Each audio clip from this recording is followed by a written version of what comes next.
Hi friends, ఆడదాన్ని మోసం చేసే మగవాడికి ఏ మంత్రాలు తంత్రాలు అవసరం లేదండి. ఎందుకంటే వాడు ఎంచుకున్న లక్ష్యమే ఒక ఆడదాన్ని అఘోరంగా అన్యాయంగా అవమానపరచటం, నీచంగా మాట్లాడతాడు.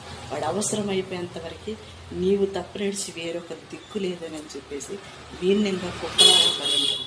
వాడు అవసరం తీరిపోయిన తర్వాత మన దగ్గర ఉన్నాయన్ని దోసుకున్న తర్వాత వాడి సుఖాలకి వాడి సంతోషాలకి వాడు ఎంజాయ్ జీవితానికి అలవాటు పడ్డ తర్వాత ఫ్రెండ్స్ తిరిగి అడగటానికి కూడా మనం పనికిరాము. ఎందుకంటే మన జీవితాన్ని, మన సొమ్ముని, మన డబ్బుని, మన బంధాలని, బాంధవ్యాల్ని అన్నీ తెంచి మూలన కూర్చోబెట్టేవాడు అప్పుడు మగోడులాగా వాడు చలామణి అవుతాడు.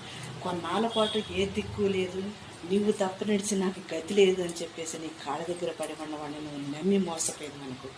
వాడు ఎందుకుంటుండో నువ్వు తెలుసుకునేలోపు నీ కాడని సర్వం దోసుకుంటాడు ఫ్రెండ్స్. అలాంటి వాళ్ళు ఎవరైనా మీ జీవితాలలో పెడితే ఫ్రెండ్స్, నువ్వు ఒంటరిగానైనా 4 ఇళ్ళు పాసి పని చేసుకుని బ్రతుకు. కానీ అలాంటి నీచుళ్ళు మాత్రం మీ కుటుంబాల్లో కానీ, మీ జీవితాలలో కానీ, నీ బిడ్డల జీవితాలలో కానీ రానిమాకండి ఫ్రెండ్స్.